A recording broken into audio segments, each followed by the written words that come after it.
All right, we're live, it says. So we're going to be doing a whiskey review. Yet again, lazy. I just want to do it on my HD camera on a live hangout instead of editing a video and all that shit. Plus my, I was going to do this outside, but my camera finally gave up the ghost. My both my HD camera and my standard definition camera both need battery replacements. So, and I'm probably not going to do that anytime soon. So might as well just go with this. And so we're going to be looking at Cutter, and this is from the anCnoc line of whiskies.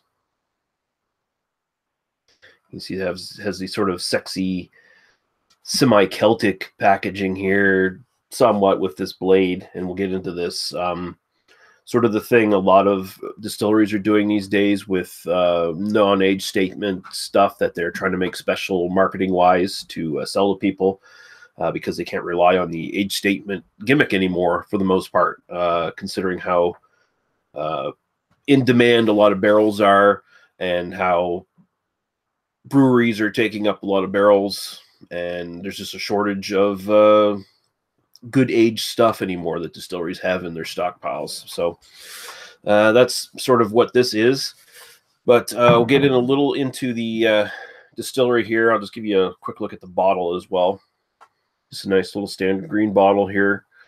Very limited labeling on it. It's very sleek and sexy looking. So this is, of course, the anCnoc Cutter. And that's how you pronounce it, by the way. It's a little deceiving looking at it there, but it's not one of those really tricky Gaelic words or anything like that. It's just anCnoc. You basically just you just don't pronounce the C in the middle there. So yeah, we'll just read the little spiel here first about the cutter that's shown on the label here. The cutter is a hand tool used to cut peat from less wet, shallower bogs. This means the peat is, it reveals is drier and therefore more easily burnt, producing a whiskey that is a heavy smokiness, in this case with a phenol content of 20 parts per million. So this is their peatiest whiskey they've done. anCnoc is the single malt lineup from the Knockdhu distillery in Knock, Banffshire. Probably totally fucking that up. There's some dispute of whether this is a Highland whiskey or a Speyside whiskey. Technically, they are in the Speyside region, but it's the most northeastern and most eastern of all the distilleries in the Speyside region, and I guess they kind of consider themselves Highland. I've seen it labeled as Highland and Speyside depending on where you look. Some people are really picky about that. I will say most of their stuff apparently is very much more indicative of Highland malts than it is Speyside stuff. Although before this series started, and I believe there was 4 different whiskeys in this sort of peated whiskey series, they were not peating anything for the longest while. This distillery itself was founded in 1893 by someone named John Morrison, not that John Morrison. And it folded in 1983, I believe it was. And then it's Inverhouse that brought them back in 1993. They have a current range lineup of a 12-year-old, an 18-year-old, a 24-year-old, 35-year-old, 2002 vintage, 1995 vintage, or 1975 vintage. There you go. And then they have their other ones here. I think these are the ones from the actual peat series. The Peat Heart, that's obviously from the series. Rudham, Barrow, and they have something called Black Hill Reserve. I think pretty much for all of them, they pretty much use ex-bourbon casks. This sits at 46% alcohol by volume, 92 proof, non-chilled filtered, natural color. So all the good stuff that you kind of hope for. But yeah, they decided to come back and do some peated stuff. Apparently, when they first started, everything was peated. Like back in with the original distillery, they were very much known for doing peated stuff, and they just sort of moved away from that. So this is a little dip back into their past and helps with the marketing as well, doesn't it? So there you go. Anything else I should mention here? Now they give you tasting notes and shit like that on there, and I'm not going to read those. Knockdhu Distillery. Oh, it says here Aberdeenshire, instead of the other one, the Banffshire. So who knows? I'm getting conflicting stuff here. It just might be my shoddy research, but we'll get into the whiskey here. Try not to run this too long. So it looks pretty goddamn oily on the thing. No age statement of this, like I said. You got to guess somewhere maybe a year north or south of Lefroy quarter cask, probably. It was probably what they can kind of get away with here. Lefroy quarter cask being 8. I'm guessing this is probably a little younger, maybe 6, or maybe it's a little tad older, whatever. Usually anything under 10 people, distillery is not even going to fucking list it. So there you go. One of the sad realities of marketing whiskey these days. Yeah, it's very, very pale straw color. I wouldn't even say golden straw color. It's just like almost like a white wine color kind of thing. Very natural straw color here. So this is all you're getting from the wood. So it hasn't been in the barrels too long. And syrupy, oily legs on the side. And we'll go right to the aroma. This has been sitting in the glass for a little while now. So it's had a little time to breathe.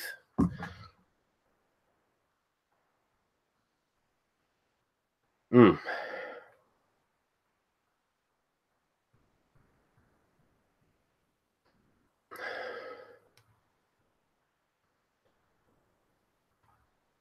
Mm. So yeah, big phenolic hit here. It's a very tar kind of peat thing here going on. Smoky tar, bit of a medicinal character. Not as strong as say Lefroy quarter cask. It's not quite that intense. It's got more. It has that sort of peaty punch, but it moves quickly more towards kind of sort of a seaside character to it, but more of the quote unquote maritime character to it. More bonfire kind of smokiness, like a fire on the beach kind of thing. Maybe a little bit of brininess, but and as you just draw on it, more of that comes out. I was detecting a little bit of some sort of fruit, but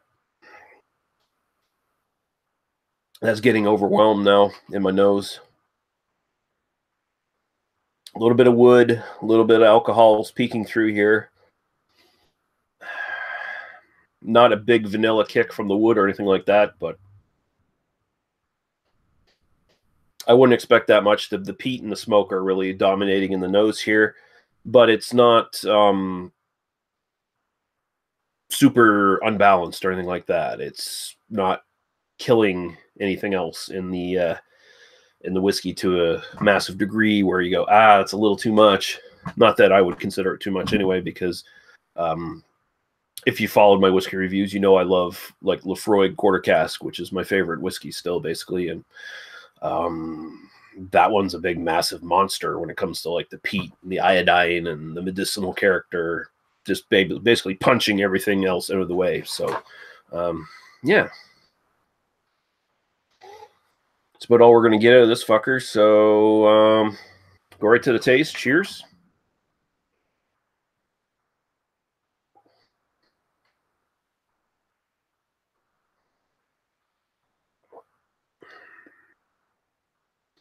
Whew.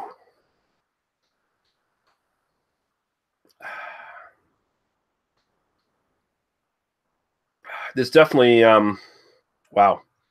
This feels younger than Lefroy quarter cask. This stuff's hot. Not super hot, but it's a little hot. You're definitely getting a little bit more alcohol than you might like. The peat and the smoke, they do push to the side quite a bit. I'm getting a nice little sort of fruitiness underneath.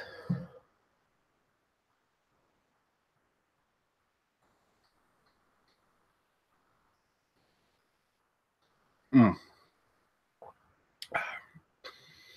The medicinal character on this, by the way, is not it's not sort of the iodine medicinal character, if you know what I'm saying.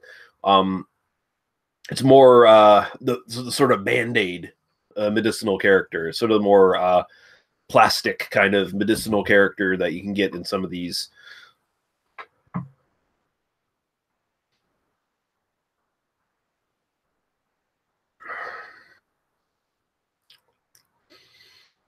Yeah, this is a little too young, I think. I'm definitely thinking it's younger than quarter cask. And quarter cask has the benefit, of course, of being matured in quarter casks. So even though technically it's still like an 8-year-old whiskey, it's at least had the chance to develop quicker during those 8 years because of the time it spends in quarter casks, which gives you more liquid to wood contact. Basically, you know, less surface area for the whiskey to be in.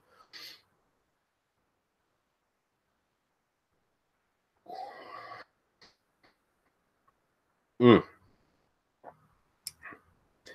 Yeah, it's I can't pin the fruit down, but there is this nice little burst underneath of some sort of it's almost grapefruit.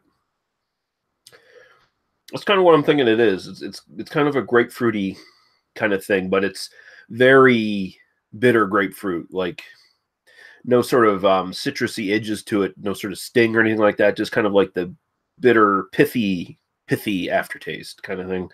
Um, and then it sort of finishes with that sort of band-aid thing. A lot of wood coming out in the finish as well. Still not getting like a lot of vanilla or anything like that that you would kind of expect from the bourbon barrels. It feels like all the tasting notes in this are kind of being slightly changed by that sort of peatiness. Like it's kind of sinking into everything and kind of changing it. It sort of comes up present in every tasting note, basically, is what I'm saying here. It's a mixture of everything. And as you drink on it, the heat goes down. So that's good, at least. It's not one of these ones where you're constantly getting a burn in the back. It just starts becoming warm going down, and that's about it.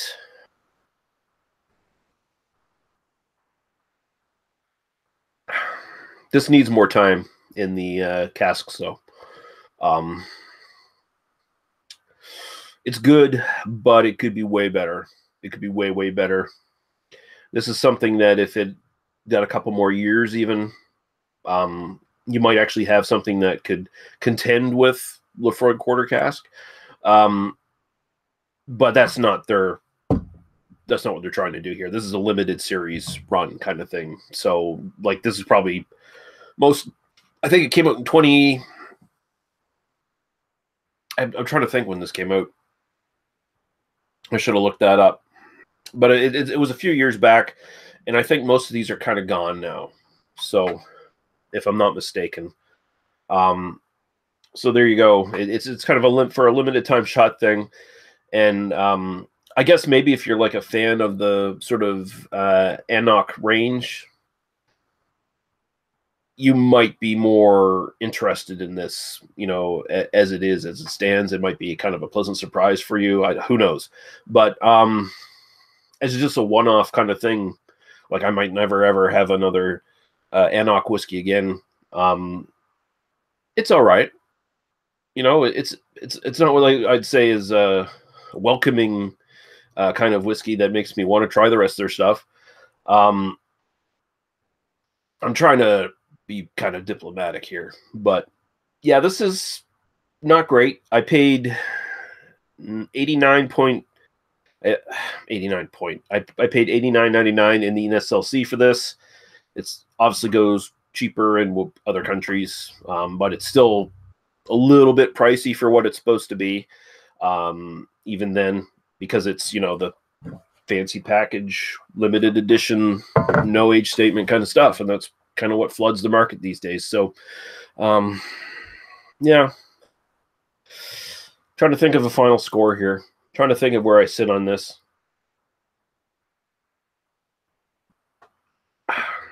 This doesn't have the punch or the balance that I kind of want from something that's supposed to be this peated. But, you know, the flavors are there. It just needs a little something extra. And I'm going to go... Yeah, you know what? I'm going to go B-. It's a little bit more disappointing than I would have hoped. So I have to sit on B-. I was struggling with B-, B-. But this is going to have to go with B- for me. So the anCnoc cutter from Knockdhu, that's going to be a B-. If you can get it cheap, like if you can get it at a duty-free shop or something like that, it might be worth your time. But it's not something I'm going to pick up again. I actually picked this up instead of Highland Park Dark Origins. Last week I saw that show up in the NSLC, and I was like, okay, I get paid this week, so I'll pick it up then. And I walked into the NSLC the other day, and then I saw this. I saw Ardbeg Corey Vecken or whatever the fuck it is. That's going to be my next purchase, by the way. I was, you know, a couple weeks ago, I was dead set I was going to get some Basil Hayden bourbon. But actually, I'm kind of at the point now where I'm kind of tired of drinking bourbon, and I'm not going to even bother with it for quite some time. But yeah, I was going to get Dark Origin. And Dark Origin's another one of these kind of things. Like, actually, the whole Highland Park lineup at this point is kind of the fancy packaged, overpriced kind of Scotch. And don't get me wrong, I think Highland Park is awesome, but their stuff is fucking overpriced. And a lot of it has to do with their marketing and their packaging gimmicks and all that shit. Like, they've renamed even their core lineup now. Like, their 12 and their 18s all have like Viking names on them now and shit like that, and all this kind of Celtic swirly bullshit on them. This sort of a natural progression, I guess, from that sort of Norse legend series or whatever the fuck they released, like the Loki and the Freya and all that shit. That's like $8,000 million to buy a single bottle. There's I think it's Freya.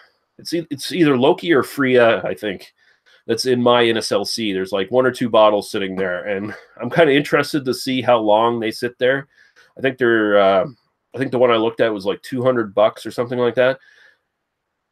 I'm thinking, you know what? That might sit there a couple years, and they might put it on discount, and then I might give it a chance. But other than that, fuck that. But yeah, I saw that. I also saw the Ardbeg, and I saw Bunnahabhain 12, and there was a bunch of different other Bowmore expressions that we usually don't get. We usually just get like the Bowmore 12, I think, and then there's like a 15 and I think an 18 or something along those lines. So there's a lot of interesting stuff that sort of is now appearing on this little shelf that's like specialty whiskey leftovers from other NSLCs that did not fucking sell. So they sort of spread them out to other NSLCs that are interested in grabbing them, which is cool for me. I'm getting to try stuff I normally would have to travel across the province to go grab. So that's good stuff. But yeah, next time it's going to be the Ardbeg Corey Becken or whatever the fuck it is. But until then, yeah, anCnoc cutter, B-. And let's just see. There was a couple people watching, so maybe I'll just check and see if there's comments of any sort. Yeah. Nope. Okay, fair enough. Thanks for watching, guys, and yeah, have a good night.